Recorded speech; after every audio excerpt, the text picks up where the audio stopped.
Every once in a while, this happens. I had to turn around, the cord was around me. I think I'm recording a video, and I'm not. I'm recording now. I just recorded a video and realized when I went back 10 minutes later that I was not recording a video. What's going on with this dress? Let me tell you what that video was about. So this gives me an opportunity to do it better. That's the way I always look at it, because this has happened before when I'm making videos or doing something. And it's like, okay, this is your opportunity to make it even better. Last night, I had a dream that I was being held captive. And I didn't know who my captor was. And the only way that I could communicate to the outside world was through these YouTube videos. And I remember thinking about, how do I communicate to the people watching this video that I'm being held captive and that I need help? And then I woke up. And when I woke up, I was trying, jogging my mind to see if I could remember who it was that captured me. But I couldn't figure it out. And as my day went on, I started realizing that it was I was my captor. And what I meant by that was, let me connect a few dots here.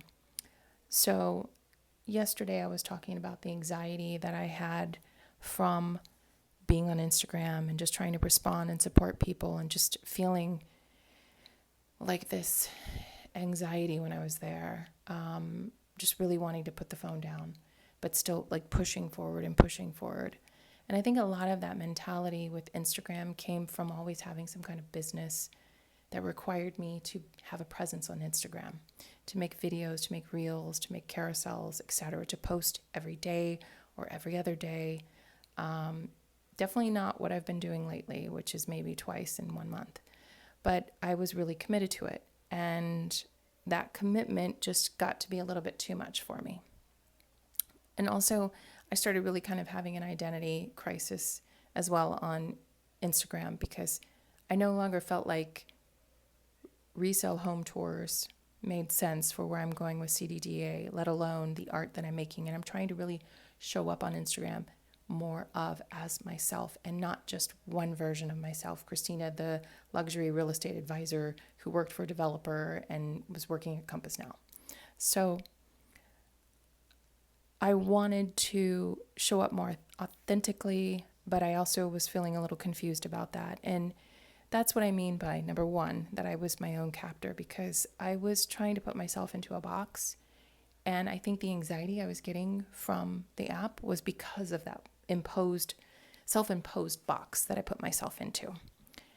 The other thing was, I saw a video that same day yesterday, and the gentleman on the video was giving a talk, and he was speaking about how the new currency is our time, our attention, and it's extremely valuable. So your attention is extremely lucrative in today's online world, online realm, environment. What is the word for it? Online arena. So there's a huge business industry that is built around that. And it's not just the apps, it's people that are doing online coaching and have offers and different types of online businesses and things like that. They're all competing for your attention. And that's why it is so incredibly valuable. But then I started thinking after watching that video that I'm in a sense giving up time, my time on earth, to these online things, this video included, but online things that are essentially taking some of my life force energy. And it probably sounds dramatic, but the reality is this is my life.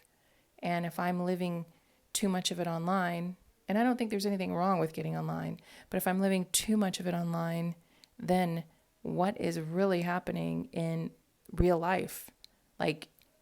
In this world that I can walk around and think, wow, I'm really blessed, to have this property, see these trees, to have an office that I can work from, to have the luxury of an extra room in a house that I could turn into an office, like to have good posture, to have my health, to be able to see, just like all these things that when you're in this real, like 3-dimensional world, you actually have an opportunity to really experience those gifts. And so that's how those dots really kind of connect. And I think that those were the things that kept me thinking all night and were carried over into my dreams. And so moving forward, I'm doing a few things. Number one, I'm going to put my phone down. I'm going to leave it on the coffee table, on the dresser, on the counter. I do not need to carry it with me in every room, and I can check it periodically. Number two, I'm really going to enjoy the physical world and give gratitude for it as often as possible, all the blessings that are around me. 3, I'm also going to get back into meditating and journal writing because those are really supportive activities that I miss doing. And then finally, 4, I'm going to take time to visualize what the end of this 365 series will look like. Who will I become by the end of this series? I think it's good to think about that. I think it's good to visualize that. I don't want to just aimlessly go. I think it's good to have a vision of who I am. What have I done in this year with my business, with my art, with my family, Jerry and Charlie, and myself? What have I done with myself? What does life look for me in 1 year? And I would invite you to explore these same things that I'm doing, as well as this question: who will we be 1 year from now? And on that note, I'm going to say, sending you so much love from New York. Mwah.